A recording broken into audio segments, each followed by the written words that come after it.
Do you need some new gym gear and want to give back to the community at the same time?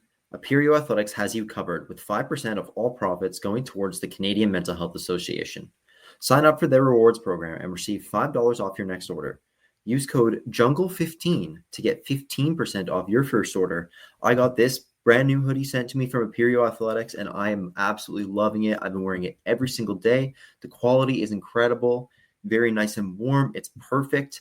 And yeah, I'm just absolutely loving it. They sent me a shirt too, also very nice and breathable material. It's very high quality stuff. So thanks to Joel over at Aperio Athletics for that.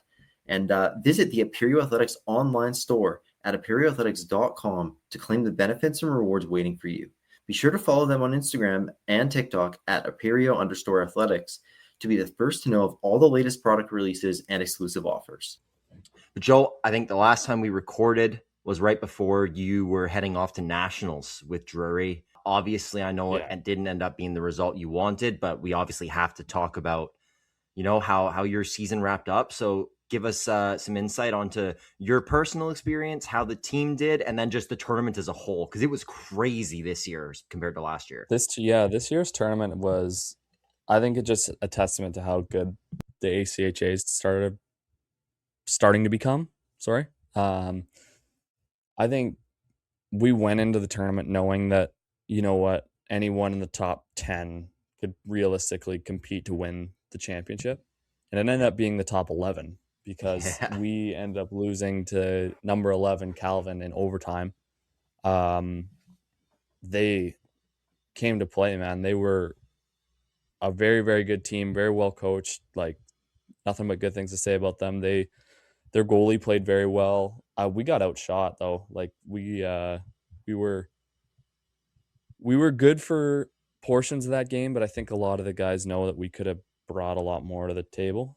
Yeah. If you're talking about Drury, just us in general, but pretty disappointed. Obviously, some family came down to only see one game. Kind of sucks. Yeah, it's tough. But as a whole, still, obviously, that tournament is so cool that they put it on every year. It's just awesome. There's nothing really like it, even in college hockey, where like all the top 24 teams of your league come to a big bracket tournament. You got to play 4 games in 4 days or 5 games in 6 days or whatever. I think it's an amazing experience, and it's really awesome that Lindenwood's able to host. Like, that's an amazing rink too. It was super, super cool. But the tournament as a whole, dude, like how the ACHA has gotten so deep. Yeah, that's what I was going to say. The depth is very noticeably better. Yeah, top 10, like even from last year to this year.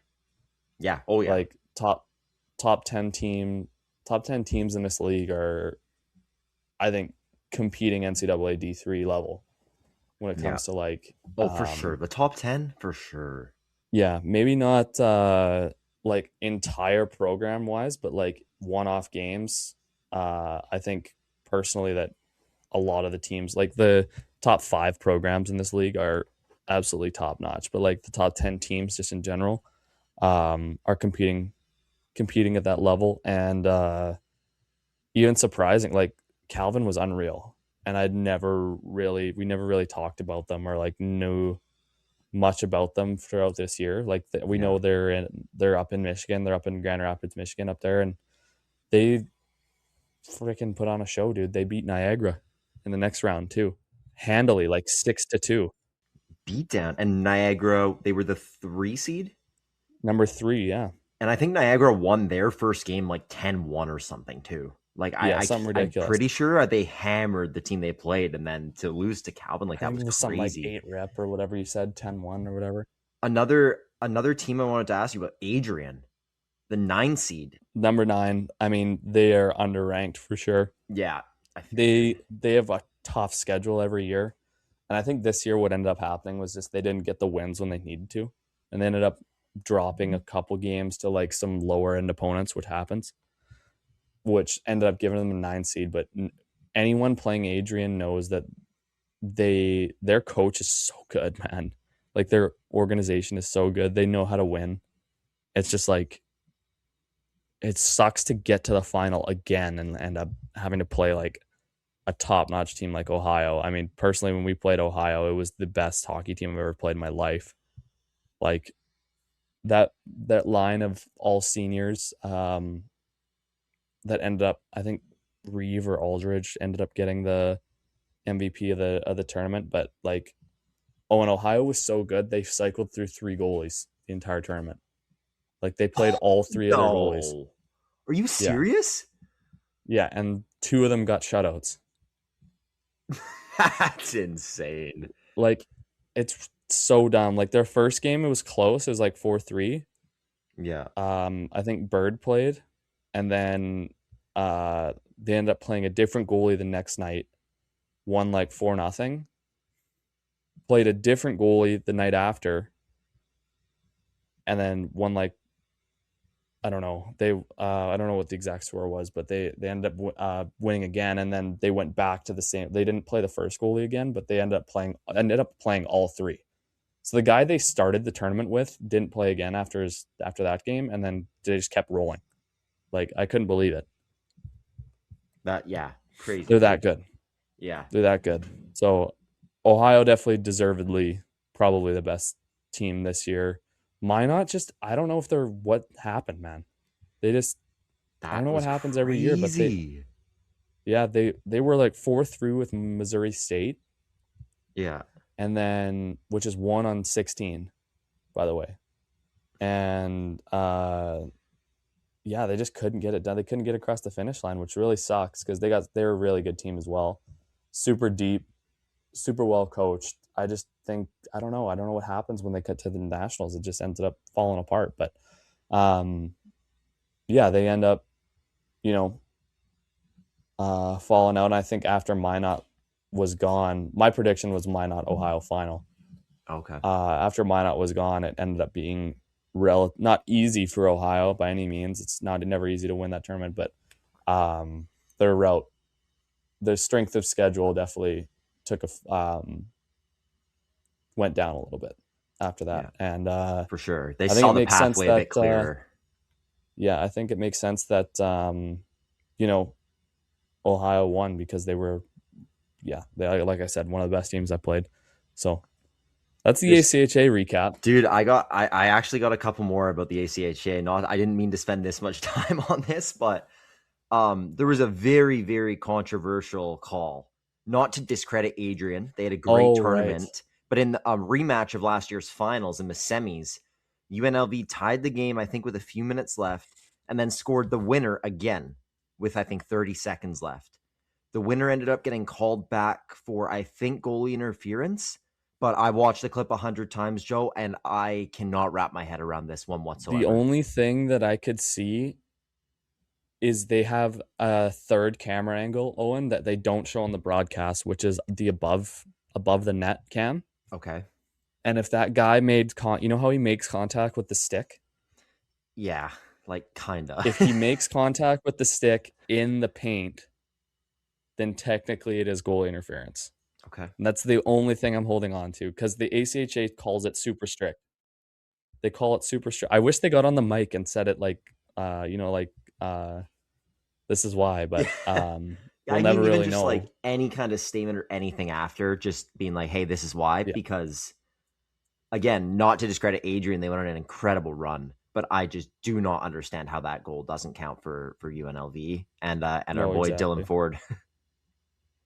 Literally tough go for Ford at the end there. Tough, man. At least he got a natty last year. I think a lot of people in the comment section of when they posted that clip were definitely questioning what the refs were thinking there. But I'm going to give them the benefit of the doubt. I'm going to say they had an overhead view and they saw that the guy makes contact with them inside.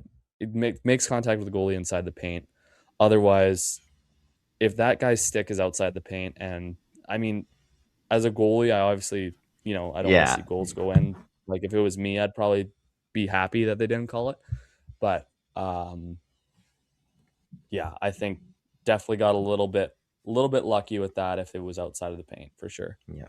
And then, sorry, my last one, just because this has been a major storyline in the whole hockey world lately, and you're the guy who knows about this stuff. Maryville got announced that they're going to be an NCAA team moving forward. I think the last time we talked about it was a rumor. Now it's official. They ended up losing 8-1 to Ohio in the quarters. I was very surprised by that. But I just wanted to ask your thoughts on Maryville getting the D1 program again. Yeah, so from what I know, what I've been told from people that go there is that they're going to operate next year as sort of an SFU type team. So they're going to be a travel team where they'll play 20, 25 games, NCAA D1 games, but on the road. One thing quick, I believe 5 SFU players have already committed there for next year. Yeah. So basically the same thing. I don't get the appeal of that personally. I mean, you're going to travel around and probably get pumped a lot of the time. I mean, I don't know the guys that have committed there also. So I can't really speak on that too much. Yeah. But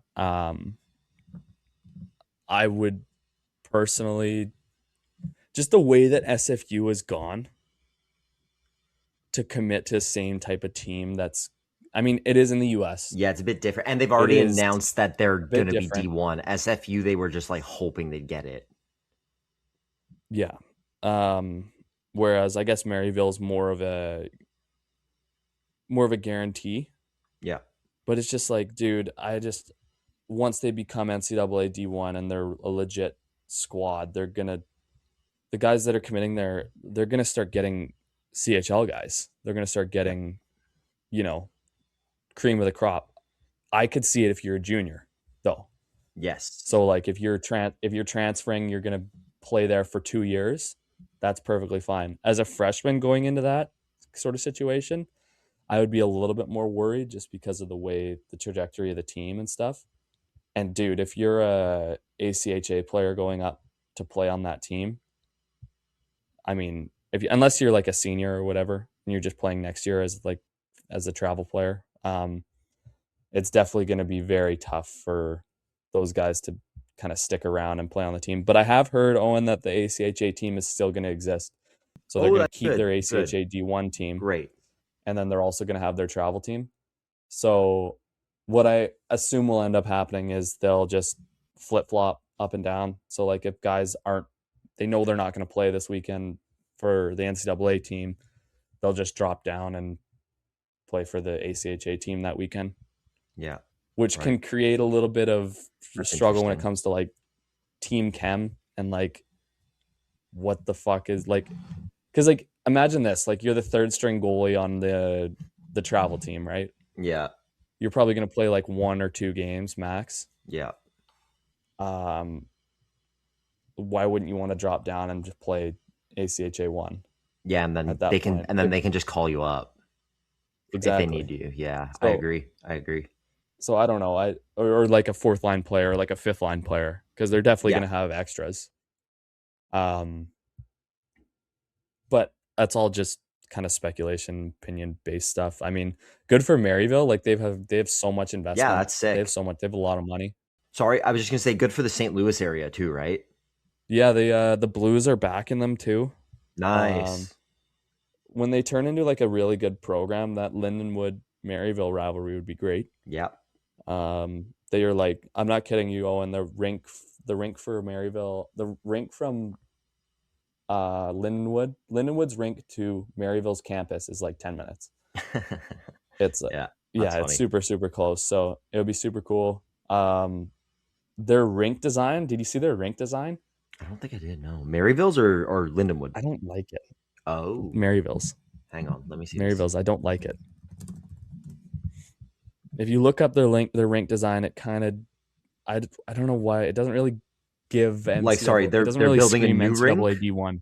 Or their current. Yeah, they're building a new rink, or they're either building a new rink or extending on this current rink.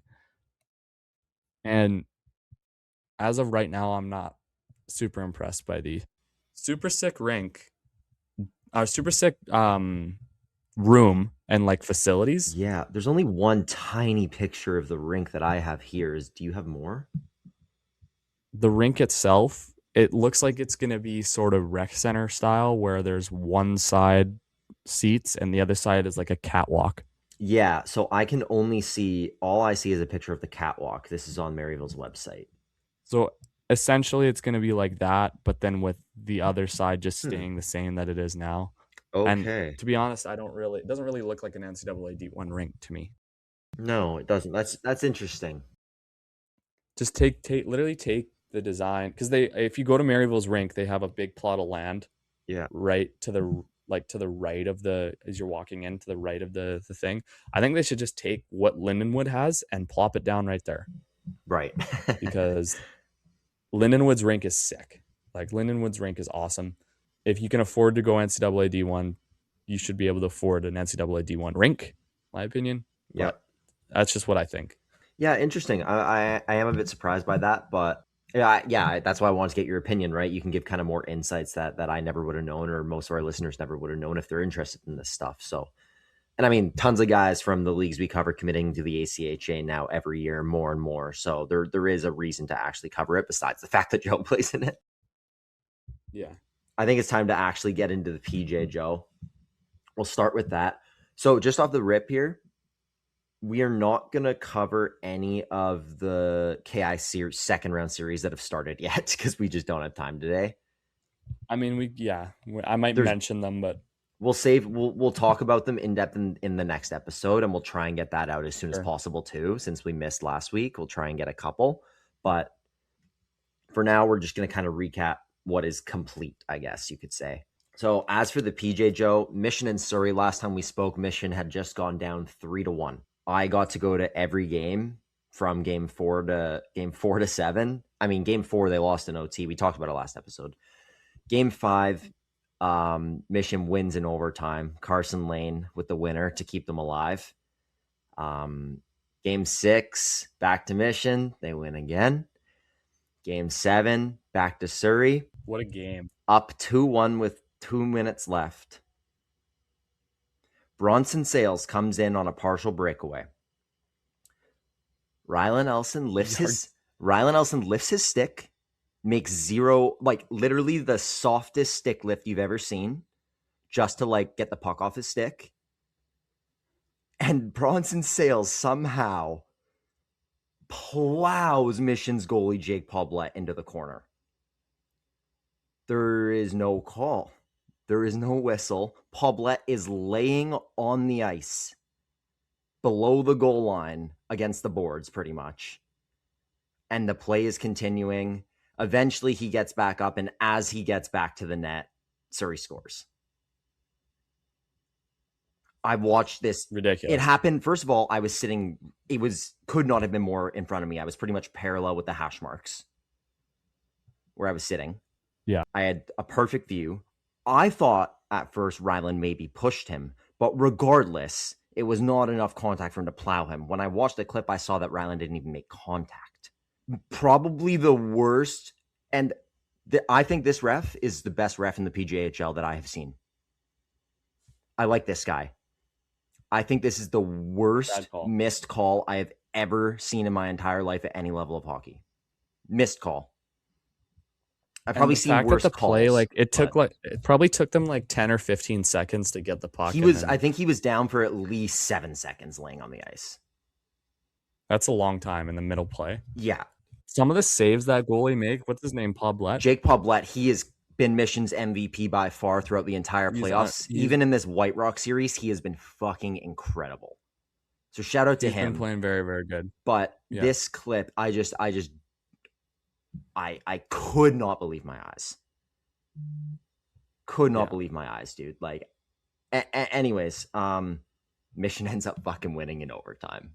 Yeah, it ended up working out, but that would have been very controversial if Surrey ended up tucking there. Colton Collard, good, unbelievable goal. What a snipe. Absolutely. He looked unreal on the ice too. I was just I haven't watched nearly as much as you have, right? But I obviously tuned in for Game 7. It was on your birthday too. Good birthday gift. Yeah, very good birthday gift. Yeah. I tuned into that game for sure. Fun to watch. I have not tuned into any of the Stonehouse Cup final though. Yeah, dude, I'm honestly not even sure it's going to be the Stonehouse Cup final still. It sounds like the trophies are getting fucked around again. But so they've maybe announced it as maybe the it's Stonehouse fine. Cup final, but Well, they didn't announce it's it. not. We just heard that. They posted it. They did? I think that was us. It said it. Didn't the PJ say, or is that Tolson? Maybe? I think that's Tolson. Our That's graphics are just better than the PJs. That's just how good Tolson's fucking graphics are. They're so good, bro. I thought it was the PJ. But yeah, so anyways, but that just Mission coming back from down 3-1, like just unbelievable. Getting to talk to the players after the game, like getting to talk to Dickie, just it was incredible, man. I was just so fucking happy for those guys, considering everything they've been through this year. It's been a dream season up until this point. Huge shout out to Surrey, dude. They were probably a better team. Mission just they just never fucking gave up. I think it's like probably more skilled. Parker Sarai, unbelievable. Bronson Sales, unbelievable. Both those guys, 20 bombs moving on. Kirit Saran, unbelievable player. Their captain, Alistair Lau, probably the best penalty killer and shot blocker I have ever seen in my life. I think he probably blocked 25 of Ryland's shots alone in that series. Nothing got through him. He's always the smallest guy on the ice, and he plays like he's the biggest no matter what. He's incredible. So I wanted to shout him out. And their goalie, Cohen St. Hilaire, incredible all series. Absolutely, like he stood on his head. So did Paulette for Mission. It was an absolutely unbelievable goaltending battle. Both those guys got first and second star of the series. Parker Sarai, third star of the series. Shout out to him. But yeah, that was pretty fantastic to watch. Like I was so happy for them. Yeah, I was just gonna say, Owen, the PJ is still calling it conference finals. Sorry? They're not calling it tier 1 and tier 2 finals. They're calling it they're so like once obviously we'll get to Langley and the biggest upset in probably junior hockey history. Yeah. Not history, but one is definitely up there. They posted it and they said the Langley Trappers are going to the Tom Shaw Conference Finals. Yeah. It's not the PJHL finals. Yeah. It's the conference finals. So congratulations, Owen. You don't win the PJHL, you win the conference. Yeah. Yeah, it's tough, man. That is ridiculous. We'll get into that Richmond Langley series in a minute. First, we'll just jump over. Oh no, was White Rock Clovey done last time already? I think it was. Think so. Never mind. Okay. Yeah. I don't if it wasn't, my bad, but it was a 5-1 or 5-game series. White Rock won. Like high scoring games. I think we did talk about it though. We talked about it. Okay, my bad if we didn't. White Rock's a hell of a team. 3-1 Mission. It was 3-1 in the Mission series, and I think White Rock had already won. Yeah, okay. If not, we've already mentioned White Rock has made it through to the finals, and it's currently what, 2-1 White Rock? 3-1. 3-1? Yeah, we'll get into that. But yeah, okay, so yeah, let's jump over to the Tom Shaw Conference. Joe, you just mentioned Richmond and Langley. Holy shit. Langley, I can't believe that they pulled this off. I can't believe it. And like, just incredible by them. Like, this Richmond team lost 5 games in the entire season. 0 shootout or overtime losses. They just had 5 regulation losses. Yeah. And Langley took them down in 7 games. I shout out Langley, dude. Shout out to their coach, Brad Back, and that's just unbelievable. I keep doubting Langley over and over again, and I did it again in my predictions. You for gave the finals, them, but you gave them more credit than most people did, dude. I don't think anybody took Langley except for this one random dude who commented on like the prediction post or the finals post, and he was like, "Call me crazy, but I got Langley in 7." So shout out to that guy for predicting this, because I think he might have been the only one besides the players on Langley. Beckham Brossard for Langley, Joe. He's got a .928 save percentage in the playoffs. In this Langley series, or this Richmond series, I think he was above a .940. He allowed probably facing 40 a night. Yeah, he allowed. I mean, beside game 1, they lost 5-0 or whatever. After that, he only allowed more than 2 goals once, and it was 3 goals. And that game, he faced 54 shots.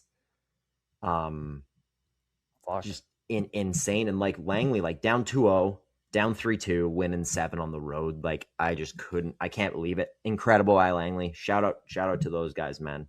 That's unbelievable. mind-boggling. I don't even know what else to say. Bryson Patcow, Finley Johnston been unreal. Carson O'Brien on the back end has stepped his game up to another level in the playoffs. Like Dalton Toma's been on fire. This is just such a fun team to watch. Shout out the players on Richmond though, like David Yoon. Oh my god. Stud. What a stud. You see that goal that he scored that we posted that, I think, that clip. Ridiculous. Between the legs up top shelf. Yeah. I mean, unbelievable.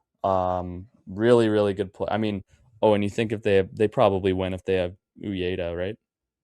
Oh yeah. Oh dude, that's the best. That's the best player in the league by a mile. That's obviously a game changer. But yeah, dude, Teo Lin, he's been there for years. Their captain. He's been a beast since he was 17 years old. Michael McIntyre on the back end, also a guy who's been there a long time. I don't know if I think he might have taken a bit of a hiatus, but he was back at least for the playoffs. Will Ho, Dylan Nazareth, Brody Lindahl, Bryce Strant, Brendan Quinn Legria, Kaya Dano, Solstice Tennant, the other 20 bums on the team. And like, again, Will Ho, that's a guy who played in the WHL. Dylan Nazareth, he played in Junior A in Saskatchewan for a couple years. Brody Lindahl, over point per game in the Australian Pro League. I think second in scoring in the VI last year, fourth in scoring in the PJ this year. Like, these are some absolutely incredible players that unfortunately their junior careers have come to an end, but I hope that we see a lot of these guys playing some more hockey in the future, wherever that is. Agreed, Owen. I think Lindahl's shown that he's an absolutely unreal player. Yeah, that Aussie Pro League's no joke. Those guys, he goes nuts there. Literally. And I think all those players, just congratulations on a great junior career. Shows the resumes that they have are absolutely unreal. Good hockey players. But yeah, I mean, I can't believe that Langley won, dude. Yeah, I know. It's crazy. Good for them, man. Can't wait for the finals. And that leads us talking about the other series, Ridge Delta, in which Ridge took care of business in 5 games against Delta. Ridge is licking their chops on the Game 7 at Langley. Like, oh yeah, they love that. Yeah, they're probably gonna be tired. Tough. It's gonna be a tough series for Langley for sure, and that's what we said about Richmond. So we'll see. Yeah, absolutely. I mean, I've done it twice. I'm gonna doubt Langley again. Like, I don't see them being able to take on Ridge. They're just too good. They're too deep. They're such a good team. Yeah, man, like sorry. I just think Ridge is going to get it done. They're playing for Hack as well. Like, Mission isn't the only team playing for Hack right now. And they want to get that 3-peat done for him. I saw a post recently saying like how long it's been since the last 3-peat. I can't remember the exact date, so why'd I bring it up? But it was a long fucking time ago. So just the chance for Ridge to do that would be incredible. I thought it was going to be Richmond since the start of the year, and now it looks like, it's Ridge's for the taking, but absolutely not going to count out Langley here. With what they've shown, they can win against the best of the best. So Langley could win this game or this series in 7 games. With that being said, Ridge in 5. DraftKings Sportsbook, an official betting partner of the NHL, is built for the fastest game on ice. With player props and live betting, every shift, every shot, every save gives you options to get in on the game with DraftKings Sportsbook. Owen's team, the Pittsburgh Penguins, minus 330 to make the playoffs right now. And you know what? If you are a Flames fan, you could also bet and throw away your money. Plus 2,200 for the Flames to make the playoffs. Obviously, odds subjected to change. But if you're real confident in your team, you can throw a little bit of dough on there. New customers bet just $5, and if your bet wins, you'll get $300 in bonus bets instantly. Download the DraftKings Sportsbook app and use code THPN. That's code THPN to turn $5 into $300 in bonus bets if your bet wins. In partnership with DraftKings, the crown is yours. Gambling problem? Call 1-800-GAMBLER. In New York, call 877-8-HOPE-NY or text HOPE-NY 467-369. In Connecticut, help is available for problem gambling. Call 888-789-7777 or visit ccpg.org. Please play responsibly. On behalf of Boot Hill Casino and Resort in Kansas, fees may apply in Illinois. 21 and over. Age and eligibility varies by jurisdiction. Void in Ontario. Bonus bets expire 7 days after issuance. See sportsbook.draftkings.com/promos. NFL Sunday ticket offer for new subscribers only and auto renews until canceled. Digital games and commercial use excluded. Restrictions apply. Additional NFL Sunday ticket terms at youtube.com/go/NFL Sunday ticket/terms. Limited time offer. Ridge in 5. Yeah, I think I did Ridge in 6. you did. Yeah. Yeah. Langley's gonna do it. Dude, that would be awesome. Like I'm really cheering for this Ridge team to get the three-peat done for Hacker. But Langley, I would not be upset if Langley won. Just with what the adversity they faced in playoffs has been unreal. They're an awesome team to watch. But yeah, I'm going Ridge there. And then Joe, we made our predictions for White Rock Mission, thankfully before the series started because we haven't had time to record. Joe, you have Mission in 7 games. Still possible. They came back from down 3-1 in the last series. I had Mission in 6 games, so that is no longer possible. Shout out me. And then the other 2 guys, PJ Games and Tolson, both had White Rock winning. So, I don't even think I'm going to get into that series yet either because it's still going. We'll probably just talk about it in the next episode. But Game 5 is Tuesday in Mission. So, yeah, this episode's going to be out Tuesday, maybe even Wednesday. So, that game will be done by then, and we'll see if Mission stays alive again or if White Rock takes home the Stonehouse Cup on Mission's ice. They won't let it happen. I hope not. And then Rylan Elson won't let that happen. I hope so. Oh, shout out Rylan for getting named PJ Defenseman of the Year when we didn't even give it to him. Exactly. And I just want to say as well, we gave it to Jacob McNally. White Rock, they were the only team besides Aldergrove who I didn't watch play this year in person. Oh, and North Fan, never mind. So I was not familiar with Jacob McNally's game. That guy's a stud. He's so nasty, so talented, puck moving, so good at getting shots through from the point. He's a beast out there. Ryland's definitely the better defensive player. They were talking about this on the White Rock's broadcast, was actually talking about this before Game 2, I believe. But McNally, he's so silky, dude. And he's only 19 as well. So, maybe they were like, "Oh, we'll give They'll it to." Probably just assume he's gonna win it next year. Or they just give it to the 20. Exactly. Yeah. I'm not saying Ryland didn't deserve to win. I wasn't gonna give that to Ryland when McNally had 7-8 more points or whatever. I didn't want to look biased. People have been shitting on us for giving him 3 stars, even when he has the most points that week. He got given PJ Defenseman of the Year, and it wasn't by us. So. Yeah, just wanted to mention that. And again, we will do a full awards episode where we go over the awards for each league. The VI's giving them out. The PJ's in the midst of giving them out. We gave our own PJ ones. The KI's done their divisionals, but not their year end. And that's all we'll talk about. But yeah, Joe, I think that wraps it up for the PJ. I think so, buddy. You're getting the KI if you want. KI. So yeah, the KI, I believe the first 4 series, which all ended in sweeps, were done the last time we posted. Kimbo taking down CV, yep. Beaver Valley taking down Spoke, Kamloops taking down and I Chase, did mention, and Grand Forks taking down Castlegar. What's up, Joe? I will say I did mention a Princeton reverse sweep was possible in the last episode. It's documented. That is unbelievable that you said that. Yeah. I mean, I think I agreed with you, hopefully. Yeah. But Joe, we can start in Fernie, though. Yeah, sounds good to me. Yeah, start us off there. We obviously talked about the other sweeps in the last episode, but Fernie ended up getting the job done in 6 games. Owen, they won 5-4 in overtime. They got the job done. Golden got the job done on Fernie's ice, which I said, hey, tough place to go play.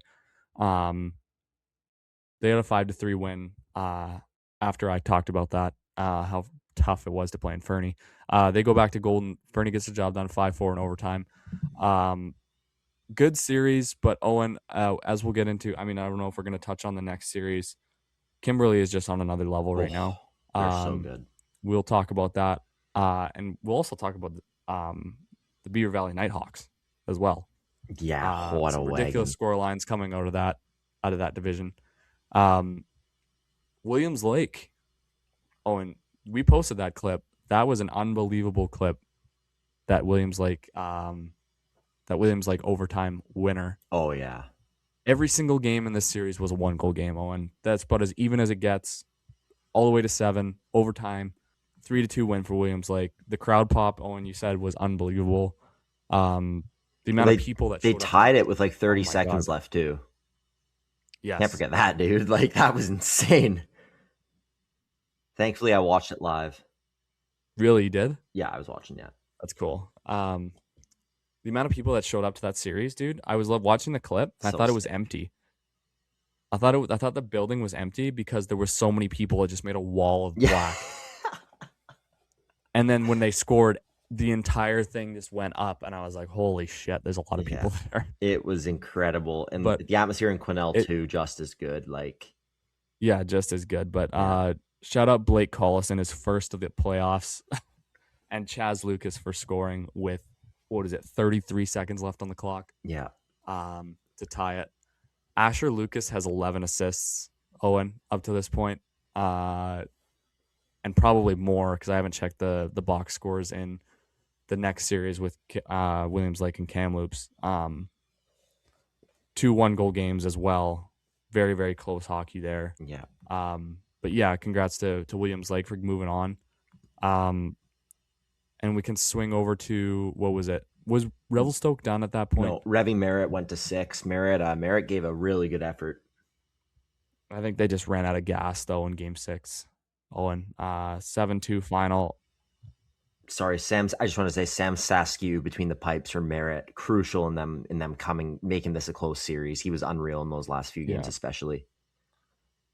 But I was watching the game, Game 6, and they ended up, I think they scored like 3 empty netters. So like 7-2 isn't really like the best representation, but I think they got one back early in the third, and it was like 4-1 or 4-2.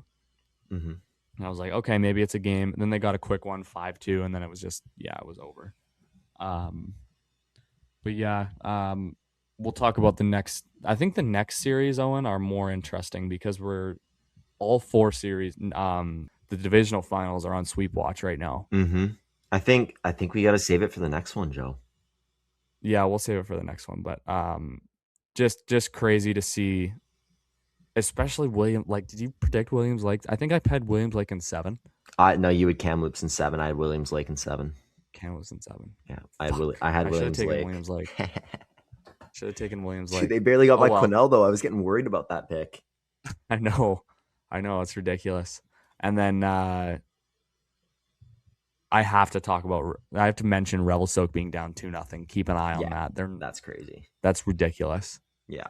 And then the score. We already talked about the score lines in the Kootenay Conference. And 2 very good teams in Beaver Valley and Kimberley. So hopefully Grand Forks and Fernie can make it a little bit closer. But up to this point, I think we're pretty well caught up with the KI. Shout out to Jalen Rusnak, Owen. Your pick for Rookie of the Year last year has migrated over to Kimbo. He has 16 points in 6 games. Yeah, he's been gross.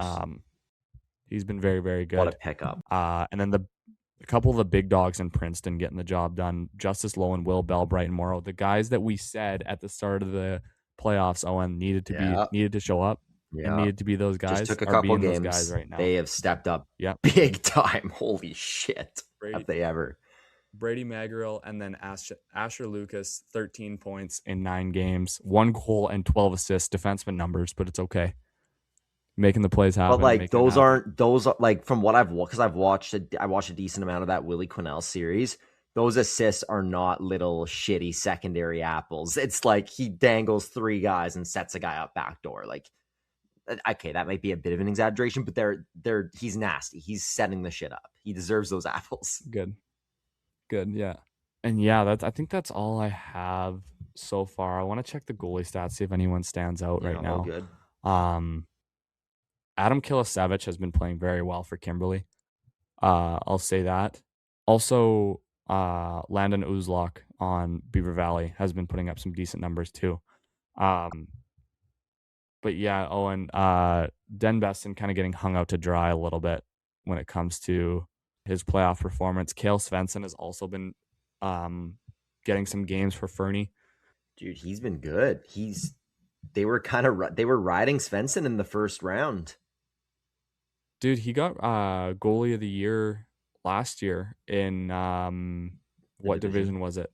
He went to the SJ and he came back to Fernie. Yeah. The Doug Burks. He was on Sickamoose last year. Yeah.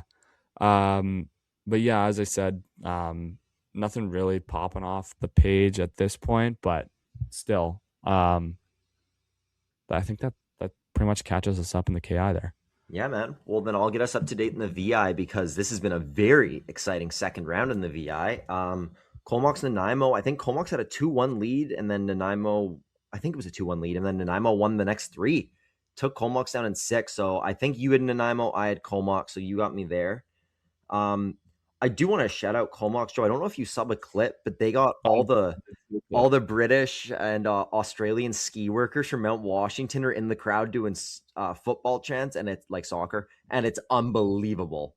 That, like, what an atmosphere! How fun would that be to be in that crowd? Yeah, the European fans know how to do it. I'll tell you that for free. It makes it so much more fun, dude. I wish we could get that going in some PJ barns. I know the KI barns have a really good presence of that. Well, like some of them, like Revy, Fernie, and Kimbo, but had to mention that because those clips are fantastic. Yeah, they are. It's fun. It even fires up the players when you're playing. Like, come on. Oh yeah, dude. Of course it does, and like they're hilarious too most of the time. So. Yeah. I want to shout that out. Fun. And then Joe Peninsula, who I predicted to win this series in 7, had a 3-1 lead, and Victoria, who you predicted to win the series in 7 games, forced a game 7 last night. So we got Victoria Peninsula game 7 Tuesday. So when this is out, that might have already happened, or it's happening tonight for whoever's listening tonight.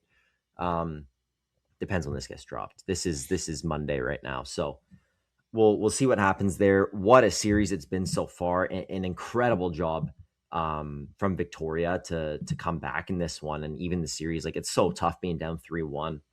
And like Joe, Ethan Davey, kind of him, Simon Samancic, and Jordan Ramsey, the big dogs for Victoria. Not that they don't have depth. Kelton Shind and Cole Patterson, both guys who they brought back from their team last year who didn't play this year, have been huge for them too. So big series, and I'm really excited for this game 7. Hopefully I'll be able to watch it. Yeah, I mean, always good to watch playoff hockey, Owen. I would love it if you'd tune in for me and give me a scouting report on the game. I don't. I got a lot of shit to go, a lot of shit to do, work and everything. But honestly, I might try and tune in. Like, the VI is a league where I would love to watch the best on best. I mean, obviously you could argue that the best on best was last round in the South Division. This round in the South Division. This round in the South Division, sorry. And then obviously the final, you want to watch the final and see what happens. But what was I saying? This is probably the best on best when it comes to the two sort of powerhouses in the league. And I think the series going to 7 games is perfect representation of kind of how good both these teams are. So yeah, no, I absolutely agree. And then even that Comox and Nanaimo series was unreal. Nanaimo, D-man Nate Barkley still just been going nuts. He's got 15 points in 10 games. Curtis Freeman, 15 points in 10 games for Nanaimo. And they got a guy listed as an AP, but he played for the Cowichan Capitals. He played for them this year in the BCHL, and then all of a sudden he's six playoff games for Nanaimo, and he's got 10 points. So that's kind of a crazy mid-playoff pickup. You play in the BCHL, and you're affiliated with the VI team? Yeah, mid-playoff pickup, too. He's only played 6 games. So, yeah, that's crazy. But shout out to those guys. And then, Peninsula, Oscar Aitken-Salmons, been unreal all year. And then Jacob Eddy on the back end is just an unreal D-man, has been getting it done for them. So that's just a quick VI recap. Obviously, you still got to see what happens in game 7 in the finals. So we're actually up to date with the VI. with the PJ and KI, we got a bit more to talk about, but like we said, that's going to have to be in the next one here. Joe, anything we might have missed talking about the PJ, KI, or VI you want to mention quick? I'm just trying to think if I didn't mention anything. I mean, we have some. Do you want to talk about any rumors? You can cut this, but no, we can get I know into you have the some no. stuff I that you just wanna meant talk meant about. if you had any recap, but yeah, we'll get into the rumors right now, dude. These are fucking good rumors. So, off the bat, it sounds like we may be hearing an announcement on the future of the KIJHL as soon as Wednesday. So maybe the day after this episode drops, maybe the day this episode drops. Details might even come should out go sooner. live. If it comes out, we can go live, live. If it comes out, we can go live. Dude, I turned a live video on with 3 minutes left in first overtime in Game 7. You see how many people were on that? It was like 100, 150 people. It was 150, and like I literally turned it on, and I instantly had 150, and then it just stayed at 150, like people coming and going. Yeah, I was commenting. I was starting a war in the comments. Oh section. yeah, I saw. There's a whole bunch of KI. There's a whole bunch of KI guys. I saw the sniper was in the chat. Like, is this Sick Moose? Yeah. I was like, what? Yeah, that was pretty funny.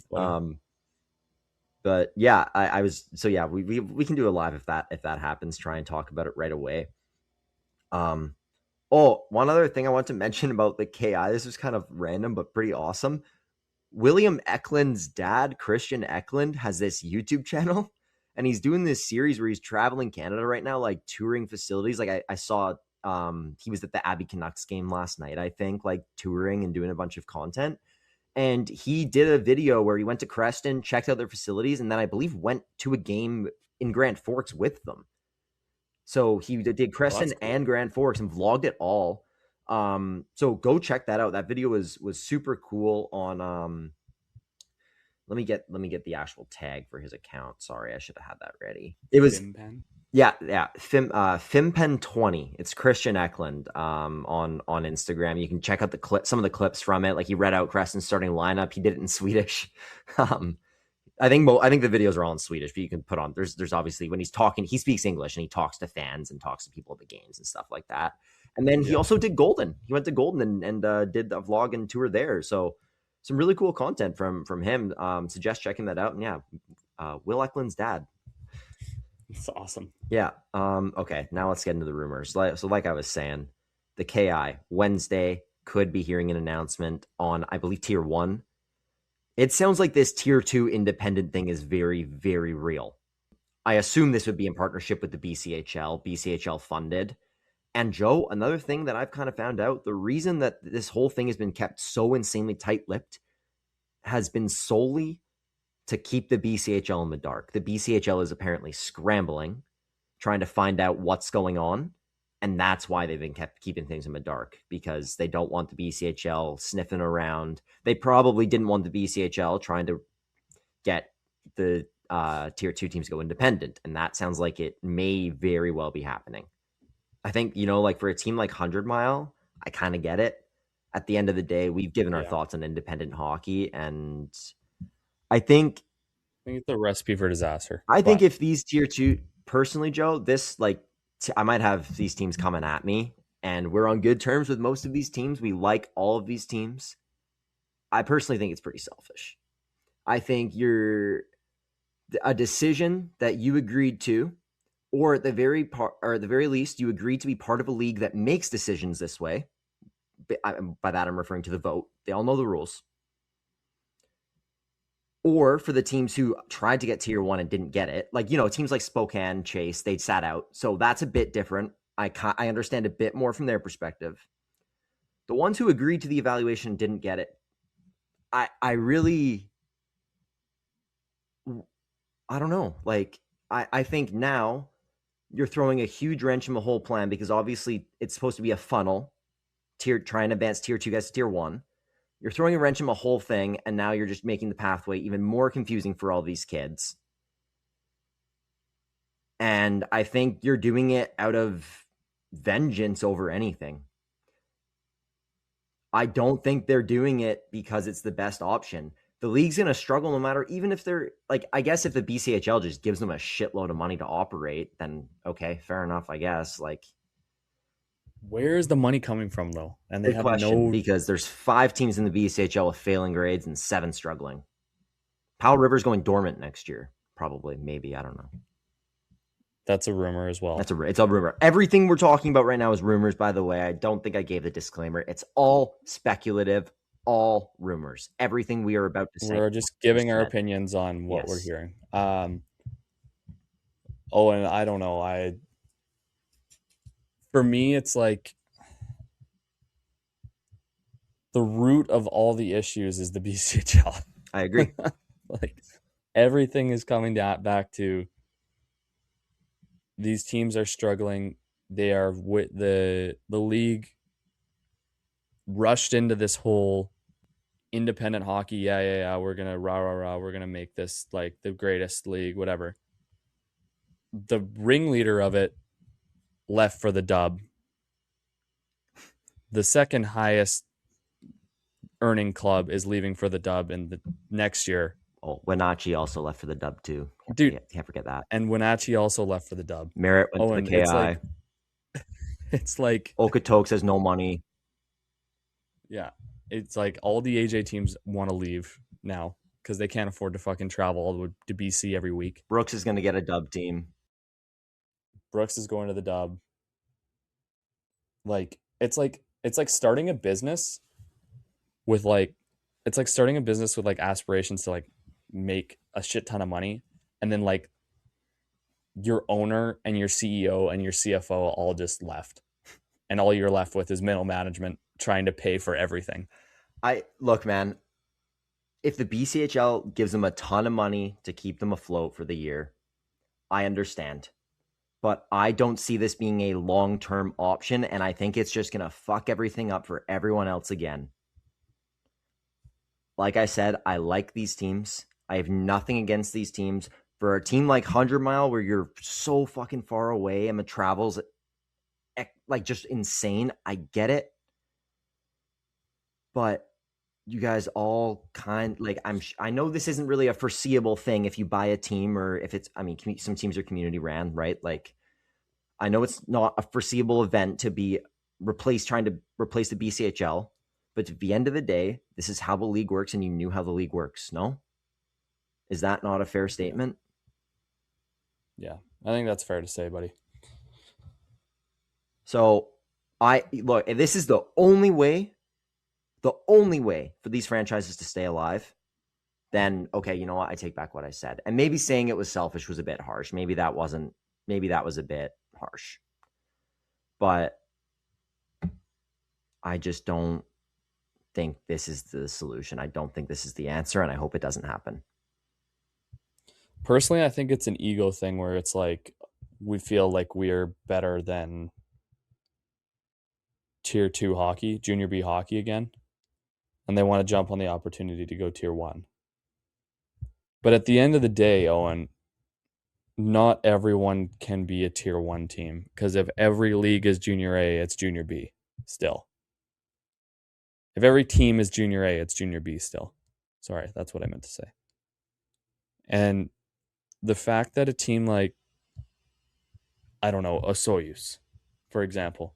That's a great point to make. Or like these teams, you know what I'm trying to say here? Like they should, I just want to add, the Tier 2 team that's one thing they should absolutely be allowed to be mad at. It is 100% valid to be mad that a Soyuz CV got Tier 1 and that there's only going to be 7 teams. There should be probably 4 more teams in Tier 2. That is a valid thing to be mad at, and probably changes the decision. And again, this is just a rumor. We have no idea if they're going outlaw. We're just speculating and talking about things that may or may not happen. Mm-hmm. Sorry, Joe, I didn't mean to cut you off. That's okay. You're talking about a Soyuz. Okay. You basically just said what my point was going to be. The fact that they can allow a team like, it's a good example, 100 Mile, with amazing facilities, like great rank, great support, and a team like Sycamoose to be in the same league because they both failed the test. Like, how does a Soyuz pass that test? How does CV pass that test? How does How does Kelowna fail that test? It's just like there's a whole bunch. Like, I would love to see the report cards and like why this is happening, but also I would like to see them be a little bit more strict on who they're allowing, because at this point, how long is it before more teams get cut?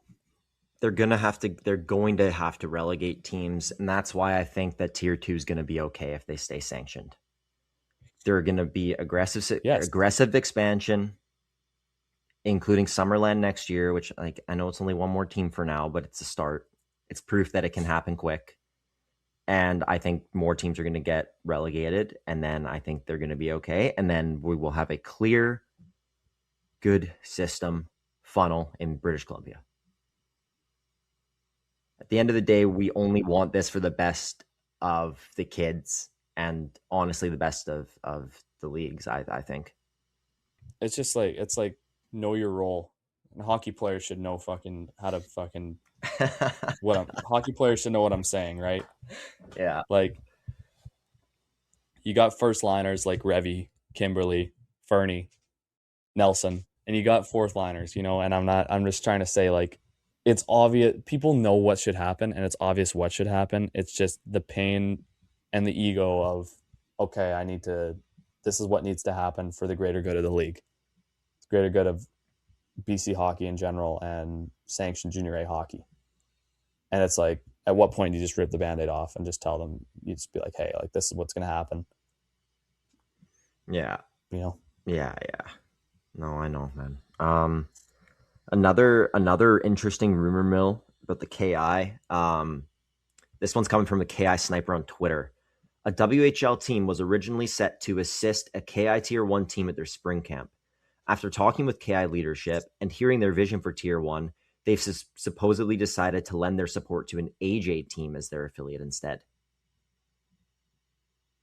I believe it. Interesting, though. Like, I wonder what team, if it was a Tier 1 team, I wonder what team they were referring to. What, do they know what dub team they were referring to? Did they say anything? No, I have no idea, actually. No idea. Doesn't say. I mean, I could see what are the options? Like the BC team? I guess it could be the Alberta teams too. Never mind. We don't really know. What would it be like? Yeah. What would it be like? Kamloops with Kamloops type thing? Yeah. I don't know. I think it's a little early to start talking about WHL affiliation, shit like that. You know what I mean? Like, yeah. Kind of tough, especially when when the league hasn't even been announced yet. And yeah, you can make an agreement with the WHL team, but at the same time, it's like, what are you going to tell them? Like, yeah, we're going to get Junior A next year. Like, nothing's been official. Nothing. Yeah. It's kind of a shit show. I believe it. It's kind of a shit show. I'll just say that. Yeah, man. It is. I don't blame the dub team for pulling out their support. Yeah, another thing from the sniper, the Twitter sniper here. This was a large paragraph sent, just kind of talking about Tier 2.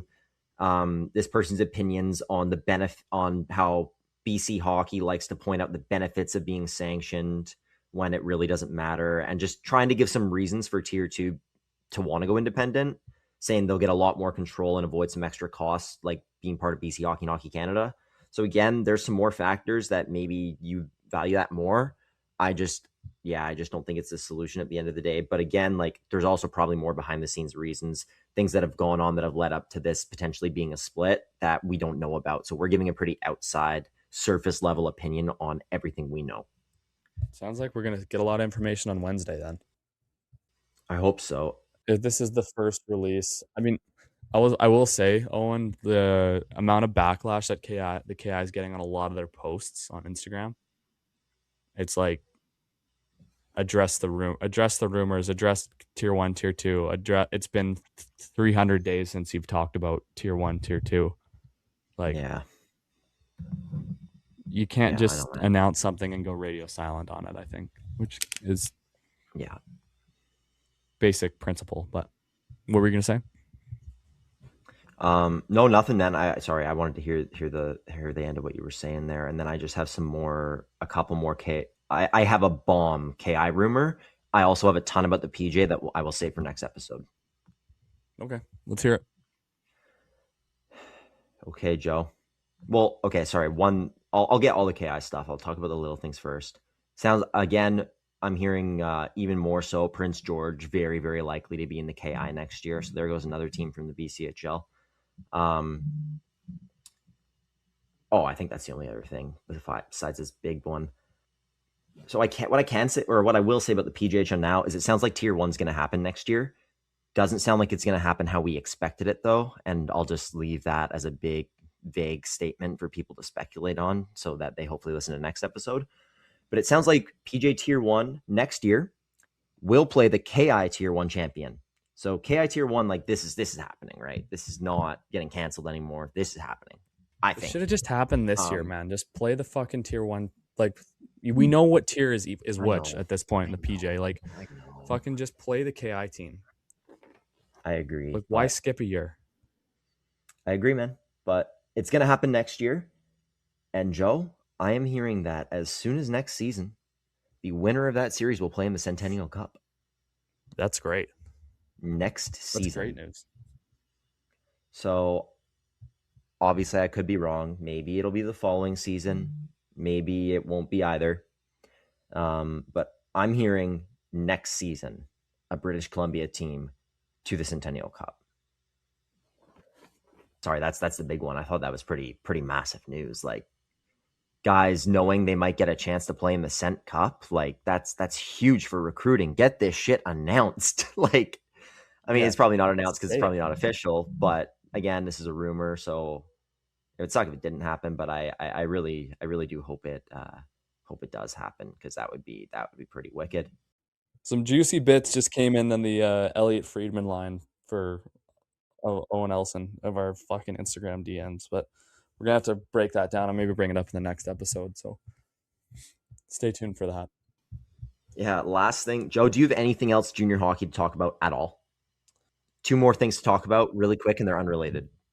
I don't think so. I think that a lot of unknowns right now in the both of these leagues, and I think it honestly affects the players just as much as it affects the owners and stuff. It's like, how do you go into a playoff game and you're thinking about fucking what the fuck your team's going to do next year, right? It sucks, but this is the way that the league and the owners have decided to conduct it. So we can't really judge them, but it just sucks. It sucks for some players to have to deal with this, the outside noise. Why are you announcing tier 1 and tier 2 in the middle of the playoffs?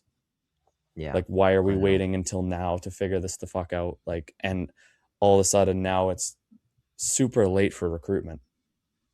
I feel like if this was done at the beginning of playoffs, it would have been less like crazy than if they did it right now. Because I feel like doing it right now in the midst of it, like is crazy. Mid second round series before. Like, yeah, like what are we doing here? Man.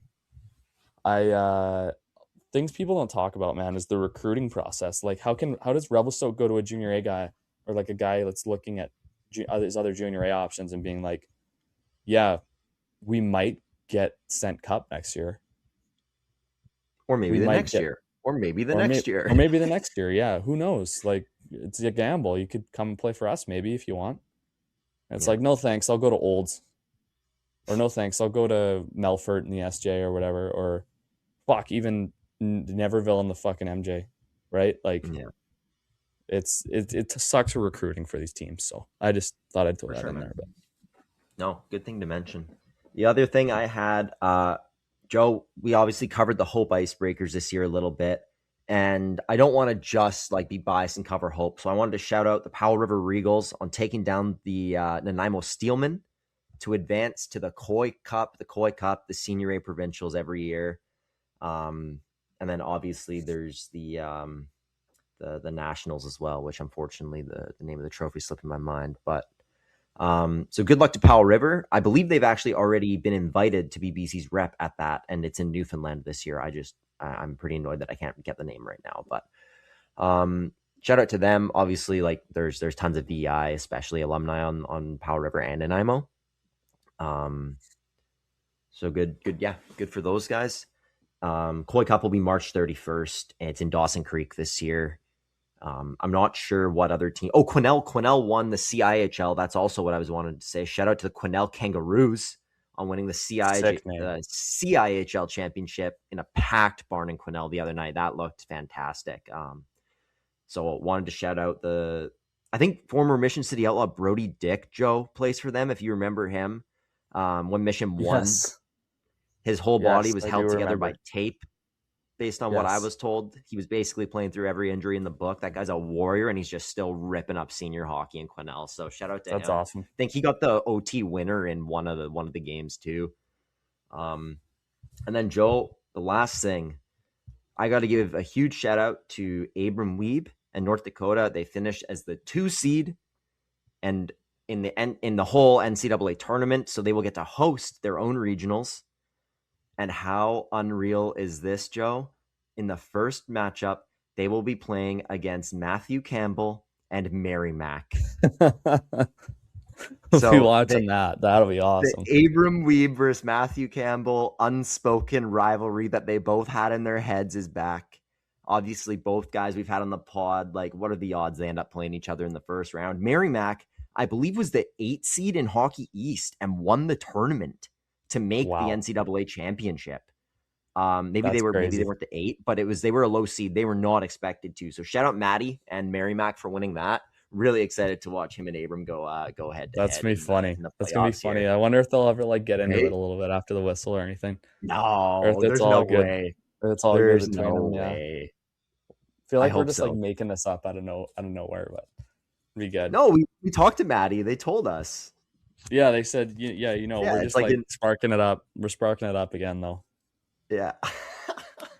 It's funny. Yeah, that's awesome. So funny. I messaged both of them about it, and they were both laughing. They thought it was hilarious. That's good. Yeah, man. Joe. Oh, sorry. My last thing. I got to watch Gage play for Tampa Bay in the NHL. Super cool to see the Mission kid play. I actually got to go watch the game in a box. That was pretty sweet. But forget the box. I was just really pumped to watch Gage play. And I had Vancouver, one of the most pathetic hockey games I've ever seen. It was just a fucking beatdown. I really don't even think Vancouver had the puck. Yeah, you want them to tank though, right? Cool to watch Gage play. And Kucherov, obviously, like some of those Tampa Bay legends, Vasilevsky, Hedman. It was, really, really fun game to watch. That's it. How was your bracket?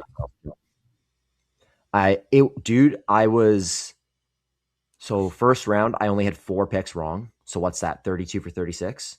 Or no, 28 for 32.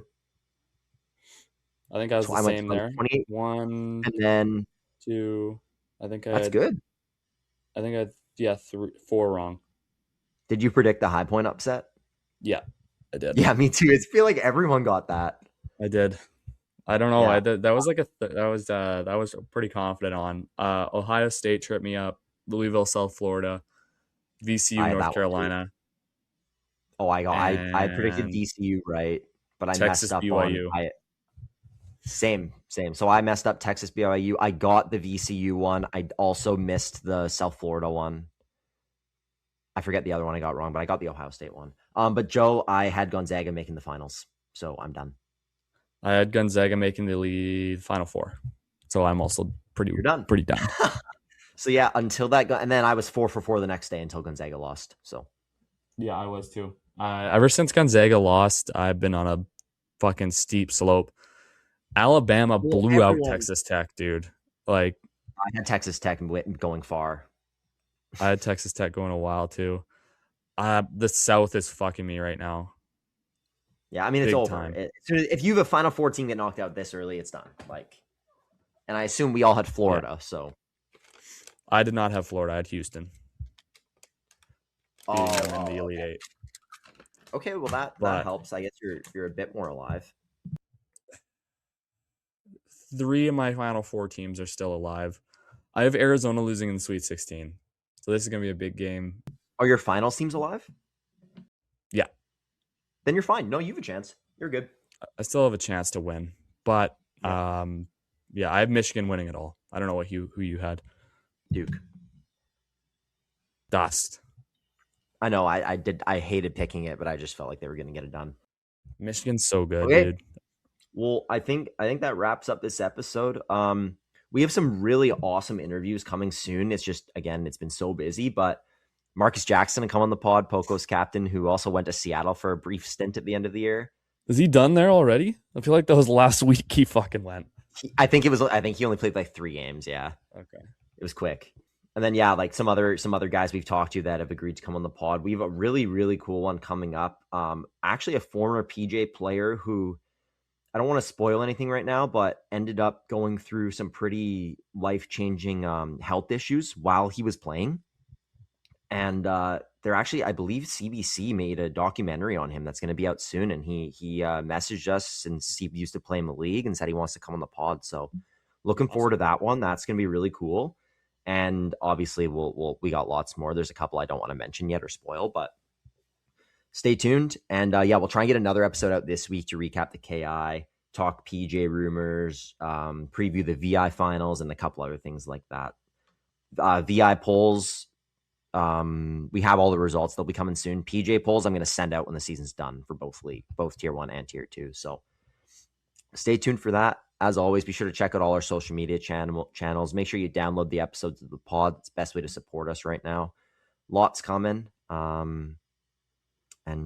Just appreciate the listen. Have a good rest of your week. Joe, have a good one, buddy. Sounds good, buddy.